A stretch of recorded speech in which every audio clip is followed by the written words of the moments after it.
not really divided. We are being manipulated. This idea of corruption of the human spirit, we can be positive or negative, the yin and yang, the right and wrong, the good and evil of life. So we have this great ability and power to be something amazing, but it is this amazingness of good, right? It's easy to be corrupted. It's challenging to be good. The systems that we see, they're not evil, right? Government isn't evil. Water systems, educational systems, whatever. These are just like the systems in your body, your circulatory systems, all the rest. They just need to be perfected and given the right nutrition, the right information, and set up correctly for that all to work correctly.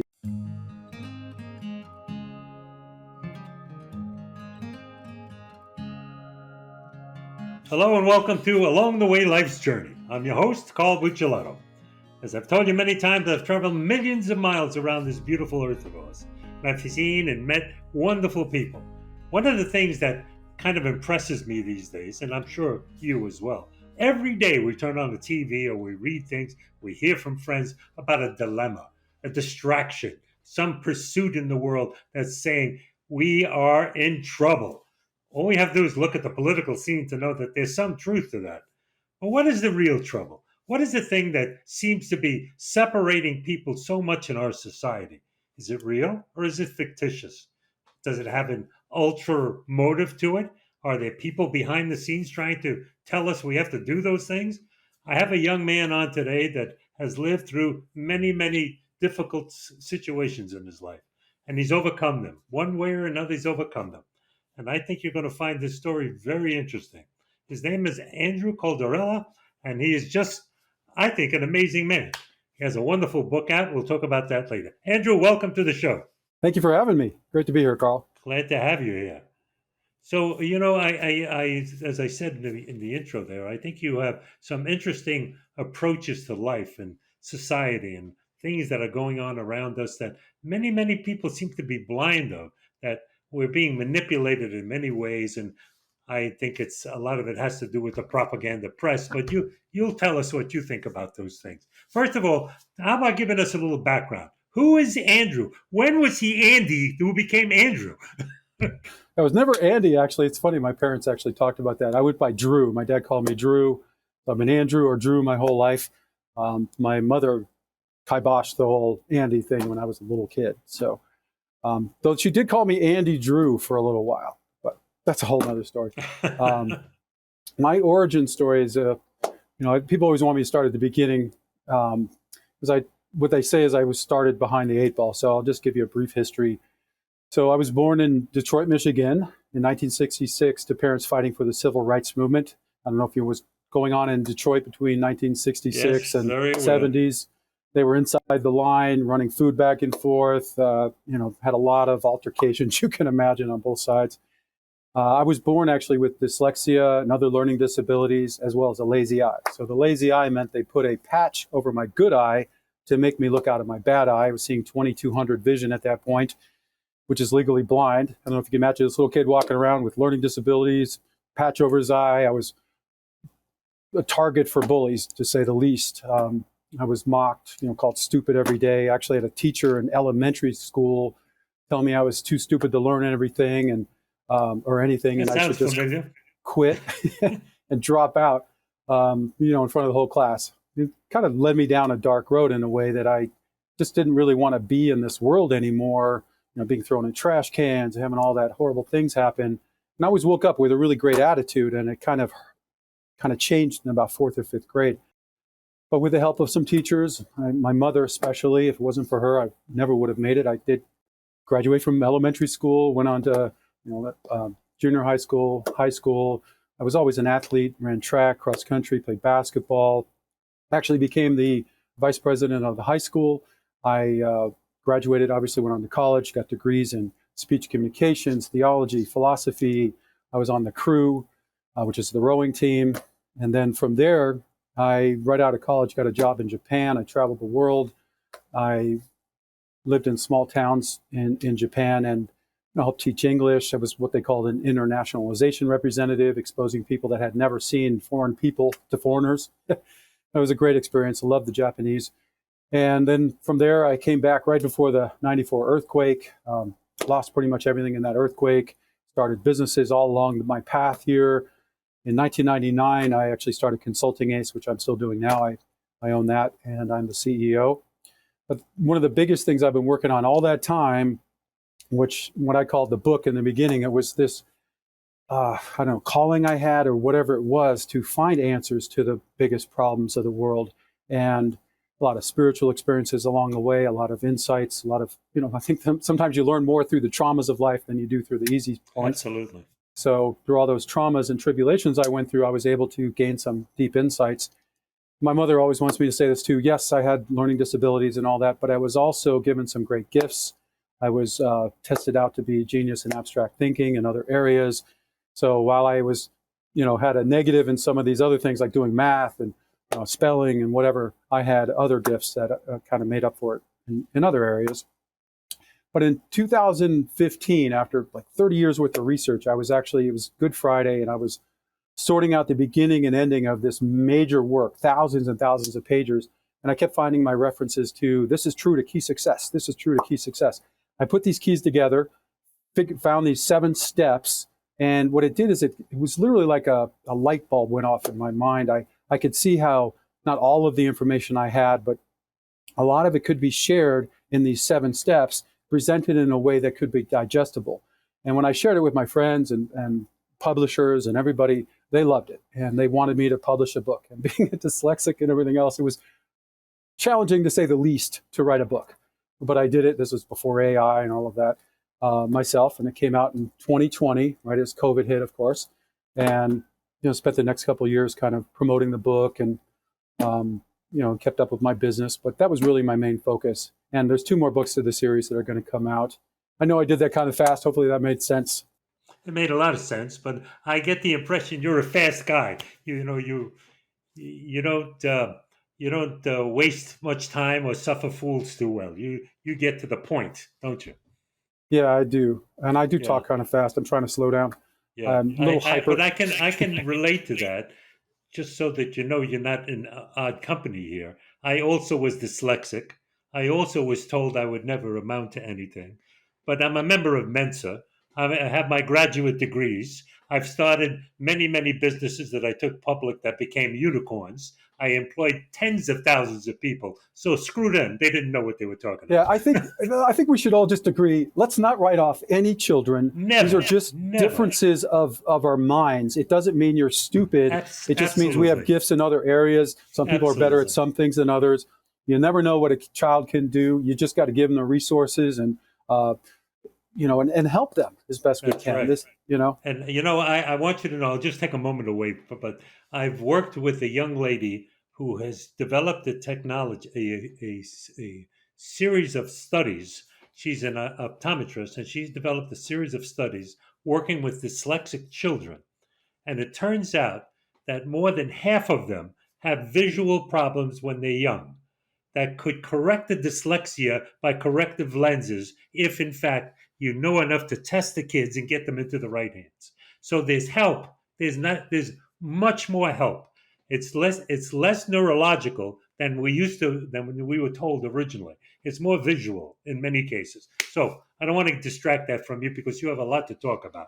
And I did watch your video on the things that separate us, and people that and I agree with you that there's so many forces in this world today, sociological forces that are driven to separate the masses of people for pure power reasons, and there's ways to overcome that. So tell us a little bit about your thoughts on that.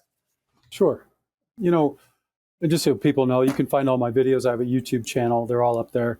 The video I believe you're speaking about is the division video, that we're not really divided. We are being manipulated. And if you go into the way, step 4 talks about this idea of a central moral code, this idea of corruption of the human spirit. We can be positive or negative, the yin and yang, the right and wrong, the good and evil of life.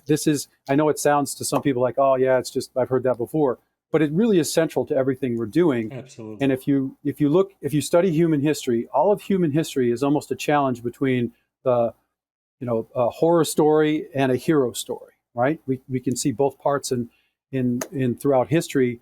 And if you look at it, and again, I'm going to kind of lay out on the men, right? We have this issue when men gain power and wealth, it corrupts. And when it corrupts, it doesn't corrupt in the way that you think that you're corrupted. It corrupts in the way that you rationalize and you believe that you are superior. So pride, meaning the sickness of superiority, thinking you're better, you're the best, your people are better than everybody else. That sickness of superiority has infected humanity since the beginning of time.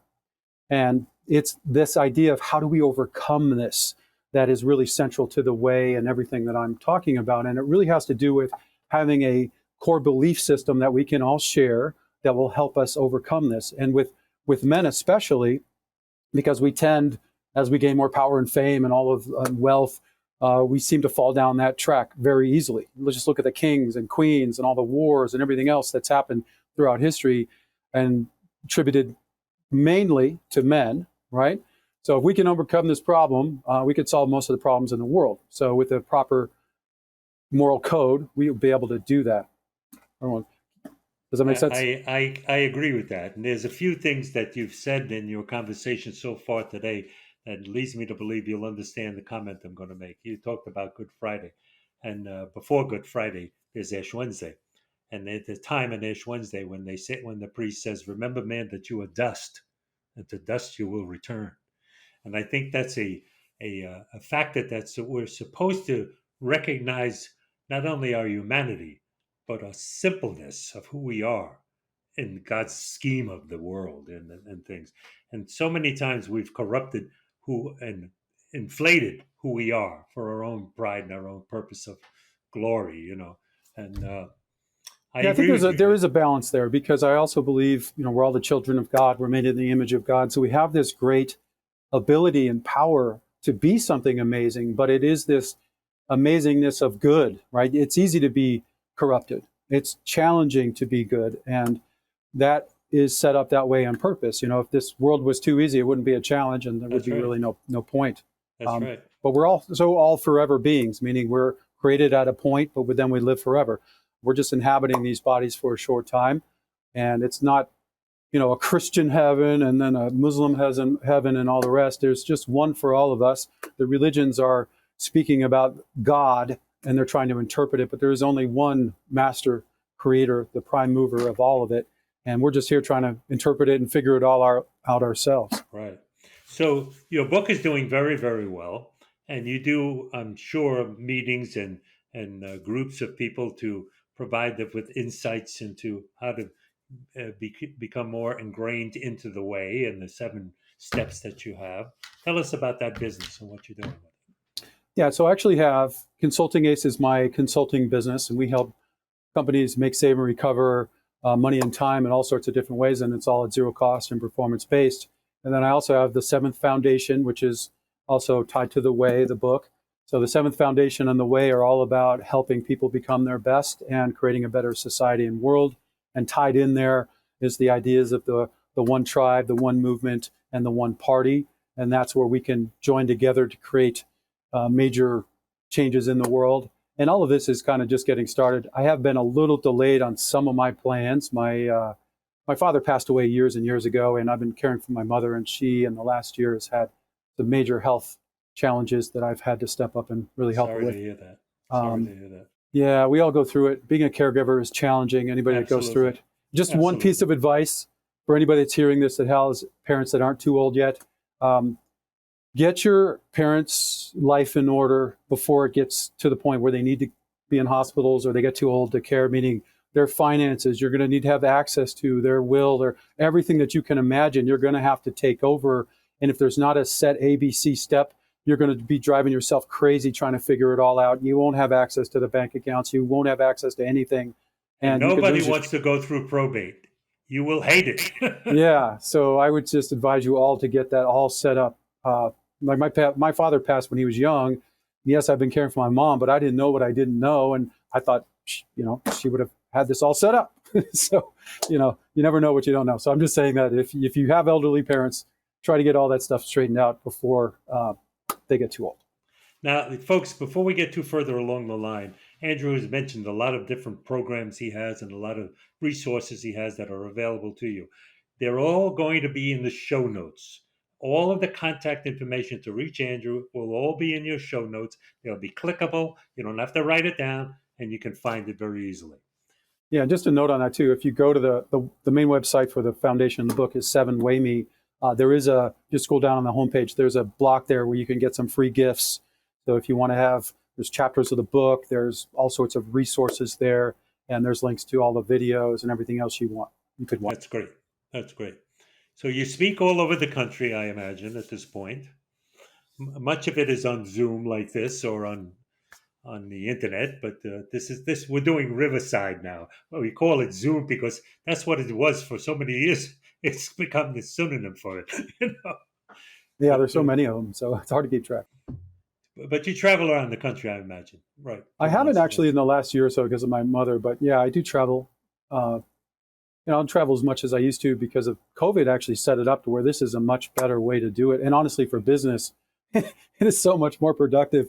You used to be able to fly somewhere, have one meeting, and then take days. All that wasted time. Oh my gosh! Now it's like I get 5 meetings in a day with people all over the world, and it's so much more productive. And you still sleep in your own bed at night. That was exactly, exactly. It's so much better. Okay, so tell us about your family. Tell us about who you are as a person beyond what you do with your business. Sure. I'm actually still single. I have. Hear that, ladies? He's available. Yeah, I make the joke that my name's Calderella. It sounds like Cinderella. I'm just the male version, so I'm still hoping my princess finds me and rescues me at some point. Yeah, I've had a kind of a traumatic life in the sense I've lost some people I really love in traumatic ways, and I was hurt for a long time. I was hit by a car, kind of not broke my back, but pretty much. Jammed my hip and fractured my back and ruptured discs and all that. I couldn't walk for almost 5 years. It took me about 10 years to get back to it.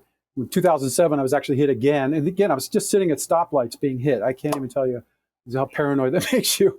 So, as far as my life goes, it's been a series of challenges that I had to overcome to stay on the path that I wanted to be on. My mission has always been to, try to fulfill this vision that I've had since I was a kid to try to help the world and, do some good in the world. And I haven't found a partner who wanted to follow me, or at least it's been around throughout these years to make it through. You lose people along the way, and it's very, very challenging. Yeah, and they leave their scars, but often some people, there's an old saying that says people come through your life for a day, for a season, or for a lifetime. And sometimes they come through for a day, but they leave remnants of them that last with you for a lifetime. Yes, yes, they're always with me, for sure. I've certainly had that. As I said in my intro, I've traveled all over the world, and I've met many, many wonderful people. But I've met many despicable people too. And, the thing that they left with me is the recognition how easily you could fall into that, and how you have to guard yourself against it. Yeah. And it's funny because you never know what you don't know. And I'm a very trusting person. I go into things hoping that people will live up to their higher angels, as they say. And it's so strange with money how that just changes people so much, so quickly. And I have been ripped off, with partners in business or whatever it is, where, big money comes into play and it makes people crazy. I don't know what to say about that. So you got to protect yourself. As far as business, just some business advice on that front. If you're doing partnerships with people, make sure that people can pull out money. If they're going to be able to pull out money in the account, that it requires both of you to sign if it's over a certain amount, just so you don't have all of your money disappear for some reason, and then you have to fight it for years and all of that kind of stuff. And it's a pretty good idea if you're going into partnership with people. Develop an LLC for yourself so you're secure against unexpected threats and demands. Yes, and take what you're due when you're due. Meaning, don't let all the money sit there, or even the data, whatever. Make copies, make backups, take it, because you never know what might happen. Those machines go down, that person gets a divorce and freaks out. You might lose everything. So definitely protect yourself, no matter how much you trust people. It's just, trust but verify. It's insurance to make sure you're going to be okay, no matter what happens. But I think that's an example for life as well. Take what you do when you do, not only monetarily, not only in the accolades, But in relationships, there are times people find themselves that are connected with other people, and it's an imbalance. One is a giver, the other is a taker. And it's not very fair, as they say. It comes to a time in life when you have to recognize you have worth and your contribution to life is making value to someone else. But you have to take what's due you as well, because it's very important. And I don't mean that in greed. I mean that in we must not only survive, we must succeed. There's a difference. And it sounds like we've both come through survival issues, and I understand what that means. To be able to have to overcome some of the burdens in life just to have the next day. Just Yeah, to know you're going to absolutely. make it to the next day. But you should also succeed in your in who you are, in your humanity, in your personhood, to Yeah. grow each day and learn something. When you're in relationships, I do cover that in the book. Obviously, it's a very important topic. When you say take what you're due, remember when you start a relationship with somebody, how you let them treat you in the beginning is how they're going to continue to treat you. It's very hard to correct something down the road. So if you feel like somebody is overstepping or not giving you what you need, voice it in the beginning, because you want to get on a good path. And a That's lot of right. times people don't know what they don't know. They may be doing things they're not even aware of that's bothering you, or maybe they're being insensitive in certain areas. And you'll very quickly see if this is somebody that's going to be a really good relationship That's for right. you. I also believe that if you're in a relationship with somebody close, like a woman or your partner, that you should both be getting better because of the relationship. I mean, that's kind of the whole point. You're not in a relationship to be subservient or to be lesser. You're in there to become greater and better and more of who you truly are. And if you're in a relationship that isn't doing that for you, you may be in the wrong one, or that relationship just might need some tweaking to make it into a more beneficial relationship for both of you. In business, we call it being worth more than the equal sum of its parts. And that's true in relationships as well. If two of you make three, you got a great thing going. Yeah, exactly. And the way, I always say, the way is greater than the sum of its parts, because when you put all this information together, what I always found one of the greatest challenges when I was reading all these thousands of books is you find these little pieces here and there and here and there, even in history and life stories and all of that, but there was no way to get it all. And what I've found when I'm coaching younger people is they don't know what they don't know, and they developed all these bad habits when they're growing up, and then they have to figure out and change them. How many people do you know that say, "Oh, I wish I knew that when I was a kid"?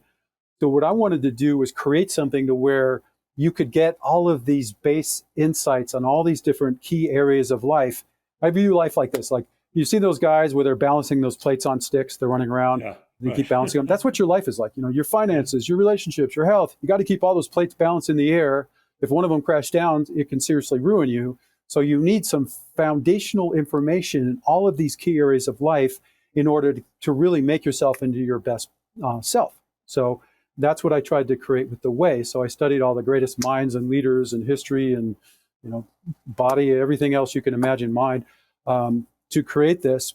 And again, it took like 30 years. I'm still amazed that I finally actually finished it. And so when you're looking at this and you're older and you read the way, the goal is to impart this information to your children. Imagine a child who grows up with the best practices on how to care for their bodies, their minds, their emotions, their spirit, their relationships, their finances, all of that. They're not going to have to go back and relearn these things later. They're going to have great sleeping patterns, great exercise patterns, eating patterns, and all the rest. And that shared worldwide with our children, generation by generation, is how we can become better people. Because you're not going to create a better society from the outside in. You're going to create it by people becoming better people and joining together to create these systems. Then we won't have these conflicts, this corruption, and all the rest that we have. so I hear you saying it starts with us, It because it does. predisposes that you have some foundation and strength in your own ways and understanding the truth yourself and how you practice it before you could pass it on. Absolutely. And I think that's I don't know, kind of the basis of parenthood, right? As you That's have a right. But kid, how many people are failing at that these days? yeah, or they do well in some areas, but not others. It's because we're all born ignorant, right? We only Right. know what we're taught. Not stupid, ignorant. Ignorant. Yeah, there is a huge difference. There's a big You take difference. some of these people, you say, "Oh, that person's stupid." like they're later in life, it's probably because they weren't taught properly when they were young. We're a product of our past, as our society is. The society is growing up out of ignorance and slavery and, all sorts of corruption and everything else. And we're just inherited as we go. So the systems that we see, they're not evil, right? Government isn't evil. Water systems, educational systems, whatever. These are just like the systems in your body, your circulatory systems, all the rest.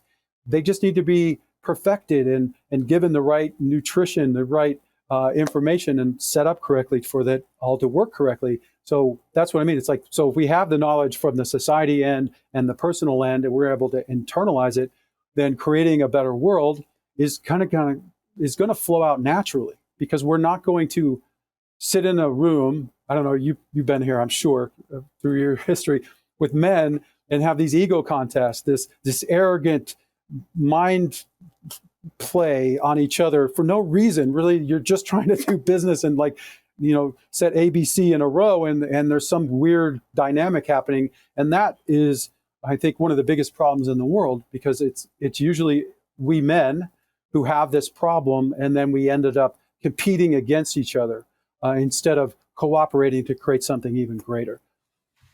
So do you find that that's been exasperated in recent years with the downfall of the nuclear family and the elimination of parents' involvement in education and things like that? Do you find that that's been accelerated? Yeah, I think it's also been accelerated, I don't know, since the probably 20s or 30s, when people started going to work full time, leaving the kids with others, who was the latchkey kids after World War II were exactly. Really So it's, and I think that's, when you look way back, tribe level, thousands of years ago, even when the parents had to go, there was always a group of people that took care of the children. And we kind of duplicated it with our educational system, but it's become a little too stagnant and not as comprehensive as it used to be, meaning we don't teach morality and ethics and how to care for your body and the world. Yeah, and it's become politicized, and they've eliminated the human factor in it, intentionally, I think, I think it's all a lot simpler than we're making it out to be. And I think that some of the leaders, they see things, or they present things in a black and white, us versus them mentality, because that's what they've been taught on how to win. And it really isn't the real solution. I actually talk about this in some of the videos. The real power, competition is a big deal. Okay, I'm not saying that isn't part of the human condition. It is, obviously. I talk about it in the book and in the videos. But the real power of humanity is found in our cooperation, even within competition. Just take a race event, for example. We have rules, right? They line up on the track, they starting guns, you can't hit people, all these rules along with the competition. And it makes the competition fair, because now the athletes can just work and do their best, and we can find out who is the true best. If you're cheating and stealing and doing all that, you're not a winner, right? Even if you win the race, if you cheated, you're a cheater, right? You're not a winner. And that legacy will follow you. So you're saying that if a man gets in the boxing ring with a woman, he's infallibly a cheater. Exactly. Absolutely. It's like a child. If you're going to fight a child as a man, I won no. There's no fairness there. There's no fairness. The idea of a level playing field is not to make everybody the same. It's to create a place where we can compete and challenge ourselves within a fair arena, right? Where it is about equality, and not equality in the sense that it's a negative thing. And encourage people to work hard to be their best, to come above themselves. Exactly. And that really, to me, is the whole point of society. I think a lot of times the idea of corruption, this idea of profit over people and the environment and product, has been probably, throughout all of human history, but certainly exacerbated in the invent of capitalism, and probably late 1800s, early 1900s, as we started with the big businesses that were out there. And the men that owned those, as great entrepreneurs as they were, they became corrupted in the sense they kept kind of grind more and more and more out of people. It's like dump more pollution, pay the people as least amount as possible, have the least amount of safety and all the rest, instead of saying, wait, I just made 100 million, $100 billion, whatever it is. Let's pay the people more. Let's take care of better the environment. Let's give money to the schools and to promote social programs within our society. If you look back in human history, it used to be that the super wealthy would do some of that. They don't do as much of that anymore. They just do, give a little bit away to some foundation. Maybe they start their own, and so they can feed money to their friends and family through it, or whatever it may be. We don't really have, in my opinion, the good forces in the world working together. And I'm going to take a moment here. This idea, I call it the one movement. And again, I'm just starting all this, guys, so it's not all set up online yet. But you can learn about this on the website. So the idea is, if you look at the world and throughout all of human history, there's always uprisings, right? People want to change a government because of oppression. There's environmental uprisings. It's all about equality, whatever it may be. There's literally thousands and thousands of them. You just take the environment and human rights. You could find thousands of these around the world. But really, if you look at the last 100, 200, 300 years, what has really happened, right? We started the United States of America, and we've been fighting back and forth. The rest of the world, the billions of people, have literally lived in oppression for seriously thousands and thousands of years and haven't had much success. And the reason I see this as is because we're still so divided. Everybody keeps starting their own movement instead of joining together. Now, think about this. Just today, if all of these thousands of groups, these billions of people fighting for civil rights and the environmental, all joined together in one movement, meaning you still had your own, but you're also joined together in one movement. We'd have over 1 billion people together. We would have, let's say you donated $1 a month. That's over $1 billion a month. We could do so much good in the world. It would be ridiculous. We could go and buy rainforests. We could create international civil rights. We could do a lot of things to make the world a better place with that amount of power. The problem is that I see is that we're just so diluted in our efforts right now. Nobody's having the really great effect. And you look at the big organizations, Greenpeace and you name it, Red Cross. Yes, they do some good. But if they were doing such great work, we wouldn't have half the problems we have in the world right now. I don't know. Does that make sense? It makes a lot of sense, but it's also, I wonder to myself, when we talk about the Acts of the Apostles in the scriptures, we look at the first people who knew Christianity, and they went out and they gathered together and they worked together and they built a commune type lifestyle in order to survive and to bring the word out to the world. Well, when Marx developed his Marxism, and we talked about communism, the initial communism was like a commune in a kibbutz in Israel. Everybody gathered together, they worked for the common good. And when it fell down was when it became a place where somebody said, we need control. So one man got a gun.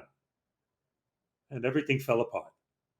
Because when you have disproportionate control, and it comes to the control of a handful or a few with power, the whole utopian thought crumbles.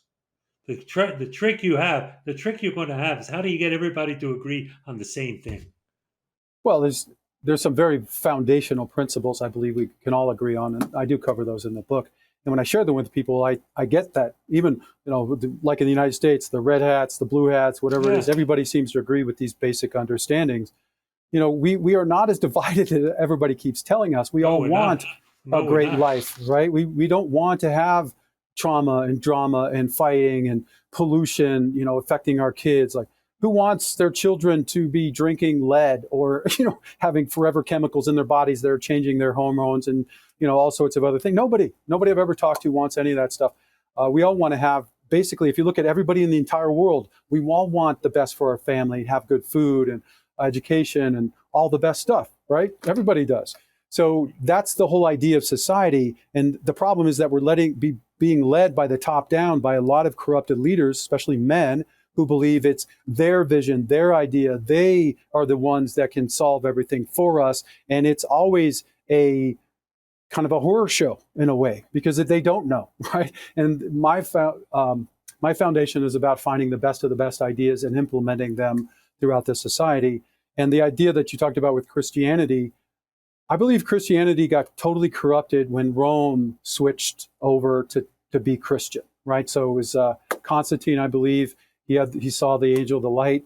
And now then if you look at Christianity before that, when they were prosecuted, right, it was about good works. It was about them joining together, becoming good people. It wasn't a judgment thing. After Rome took over, it became, oh, just go to the church once a week. We'll build this cathedral, which is like the palaces of the kings, and just say you're sorry and go on and sin the rest of the week and just come back and say sorry. The reason that happened is they had good people doing good works, and then there was a selection of these people called popes that were not good people.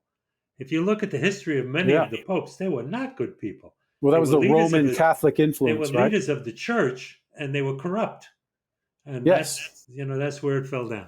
Well, that's the idea that anybody is beyond corruption. I think that was one of the fallacies in the later Christianity after the Roman Empire took over. They wanted to be, I think Constantine and the rest of them, they saw that they weren't going to be able to continue the way they were. So they made themselves into kings of the religion, right? So the Pope idea was the same thing as an emperor in the past.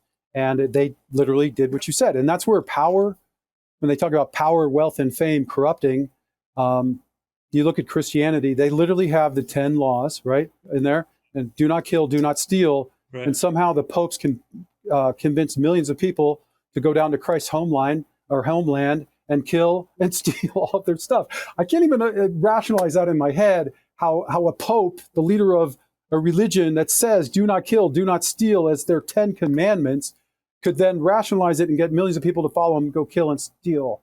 I still, to this day, that's what I mean. It's like we as a society, we're not immune to this.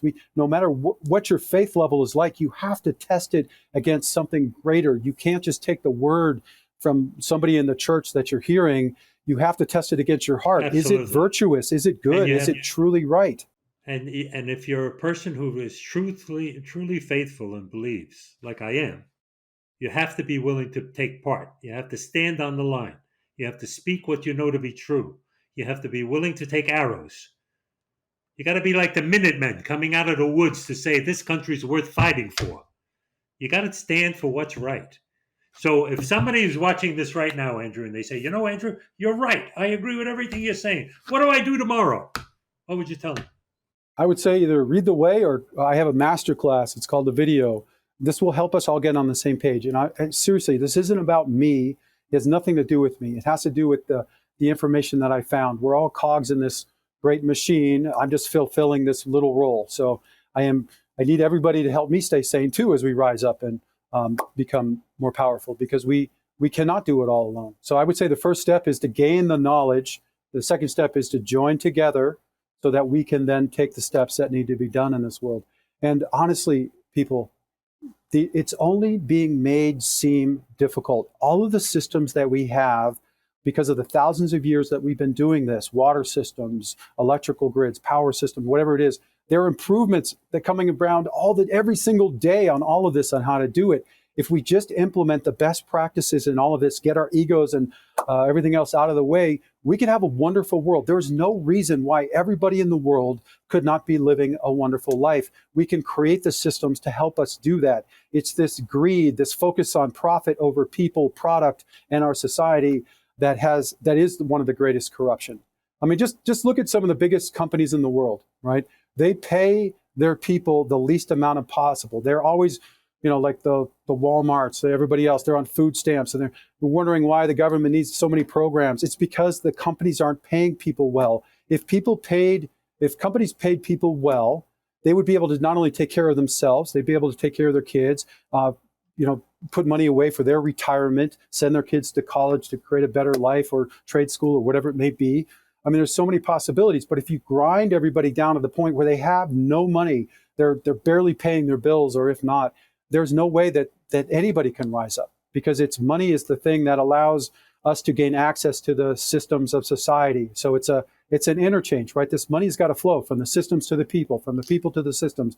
And if the few keep hoarding it, it's not doing anybody any good. So I believe that a lot of the profit that we're seeing in companies and their focus is really stolen money from the people that deserve it, that are doing the work, as well as they're destroying our world. I mean, a lot of these companies around the world are doing horrible things. Not only are the people creating virtual slaves, but destroying the environment, just dumping everything, cutting down all the forests and everything else. We need this world to thrive if we're going to thrive. It's not a tree hugger thing to not want pollution. That's a human thing, right? We want to have a thriving world so we can take care of us. Okay, so all of these things you're talking about have an enormous amount of yin and yang and discussions on both sides that could be an entirely new show, which would take us hours to go through. So I'll invite you back to do that because there is much that you've just said that I agree with. There's much that I have comments about. And I don't think it's fair to do it all right now. But I will say this. We live in a nation that has been around for over 250 years. It's the finest method of government and the finest method of commerce that's ever been put on the face of this earth. It has it has been the life saving of billions of people in its productivity, in its philanthropic approaches, in its philosophies, in its ability to make huge amounts of money and spend it elsewhere around the world to help people out of despicable places. We have people living in the United States that are above the poverty line, just barely, but they live 100 or 1,000 times better than people do elsewhere around the world. So there's a balancing point that's necessary, and I think that it's important to have a dialogue about it for people to understand the yings and the yangs of it, the good and the bad. Those forests are being cut down. They need to expel out the oxygen that are necessary for us to breathe, but they also need to make pathways for people to live.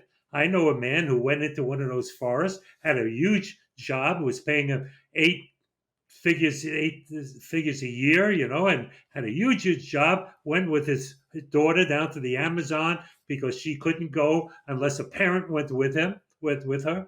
And while he was there, he saw these poor indigent people drinking the dirty, filthy water out of the Amazon River. And he committed to himself, I've got to do something about that. So he left his job and he created this filter that would go in the front of a watering can, like a Brita filter, that they could take river water out and pour out fresh water, drinkable water out of the other side. And with his effort, 4 million people have received fresh water because he got off his duff and he said, I'm going to do something about it. That's what you're doing. You're saying we've got to do something about it. We can't talk about it forever because forever is a short-lived thing. It's our lifespan. We've got to do something about it. So, Andrew, I'm sorry, but we're over our 40-minute level over here, and I would love you to come back and we'll talk about this more because I know that there's a lot more for us to say. I do. I want to say so much right now, just off of what All right, I'm going to give you 5 minutes right now. Say whatever you want. All right, we have 5 minutes. First, I want to say just the idea of yin and yang, the right and wrong, vice versus virtue is a lot of times what it comes down to with when you're talking about humans being good or bad, right? Vice virtue, and that's covered in the way, and it's that foundation. It's step 4 of the way. It's called centering ourselves in this key understanding of what it is to be human and a core belief system that will help us all join together and make these biggest changes. I think is where we need to start. I believe that the idea of America, like you're saying, being the light on the hill, right? This shiny house on the hill, or however they say that, is true. If you study human history, democracy, meaning the people have a say in what happens, has been like you go back to the Greeks, right? They didn't even really have it. They had a few people in the Senate that could talk, but they still had an emperor. We have a true republic, democracy that can evolve and change and become better for all of us. The problem that we're having is it's been divided into the tribal mentality of, when you have 2 sides, it becomes like my team versus your team, especially in men's mind. If you look at sports, it's played out within our politics. We need to stop that. So the idea of having another party involved that is really about creating the best of the best for all Americans, addressing every single issue. I don't care if it's right side issue, left side issue, whatever, and coming to an agreement. It really is the key. There are solutions here. You've been in business, you know this, right? Very few times in true business is it politics, unless you have a screwed up company. It's really putting the ideas down on the table, fitting them together, trying to find the best solution. A lot of times it's pieces here and there. And if you don't hear what the customers want, what the worker down on the bottom line is doing and having an issue with, you don't put it all together, you're never going to find a true solution. So my whole thing is let's put it all on the table and look at it all and find the best solutions. It is within our power. We have the ability to fix all of our systems in our society as well as our own lives, and to create a society that will help us all become our best selves, help our children. Generation by generation by generation, if we keep down this path, is how we will create a world where everybody can live a wonderful life. I'll just kind of leave it there. I agree with you. I agree with you. You know, it's not just the fact that my name is Andrew also. My name is Carlo Andrew Buccellato. Oh, So I share a name with you, I did not know an that. Italian name as well. So Yes. I agree with you. Ladies and gentlemen, I hope you've enjoyed this show. It's been a great, I think, dialogue between two men who really believe in what we believe in and can see a lot of similarities and can see the need for a world that's better. And it's there for our taking. It's right there in our hands. All we have to do is get up and do something about it. Not wait for the next guy to do it. Not say, oh, it'll happen next time. Next times very often don't come around. You're looking at two men on this screen who have lived through life-threatening disasters that could have taken their lives in any moment and not waking up the next morning. We've both had those experiences. So we can tell you, every day is precious. Put it to work. Make sure you do what you're called to this earth to do. Don't just sit there. And he's got an insight that just saw it spark in his face. What do you want to say? Well, it was what you just said, and I think that's the whole idea of the way and the one is to make it easy on everybody. It doesn't have to be this, like you have to go out and, do this major stuff every day, give up your life.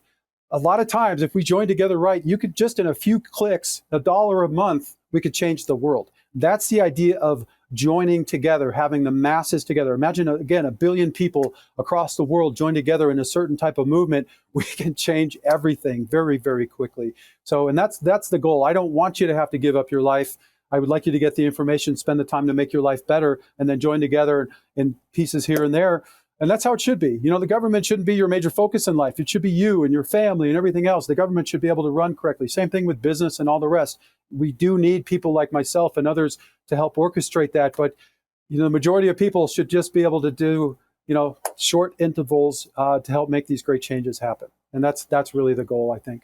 So neither one of us are expecting you to be Michelangelo or expecting you to be, Winston Churchill. But if you do your share collectively, it's greater than all those people. Yes. Just do your share. That's it. So, ladies and gentlemen, I tell you what I tell you every week. I thank Andrew for being here with us today. And I tell you, you have your story. Everybody has their own story, and no one can tell it like you can. Write it down. Share it with your loved ones. Share it with the people you know. Send it into the local newspaper or the television program. Because when it's too late, it's too late. And all that wisdom is gone. Make sure it's not wasted. Put it to work. Andrew is here putting his story on the line. I'm here all the time putting my story on the line. It's your turn. What are you going to do about it? Well, how are you going to change this world? What are you leaving as a legacy for your children and grandchildren? I'm an old man. I won't be around much longer, but I have great grandchildren, and I want them to share and live in a better world. And I ask you to do your share. And I tell you something else. I tell you this all the time. What do I know? I'm this blustery guy from Brooklyn. What do I know? I know this one thing. Get somebody you know today, grab them in a big bear hug, and tell them you love them. Tell them you love them. It may be the only time in their life they hear those words. And I'm quite sure God loves them too. Tell them you love them. So, Andrew, across the fields, I tell you, I love you, brother. I love you too, man. Love everybody here. God bless. Thank you so much for being with us. Thank you. That's Thank it, you, folks. everybody. We're through.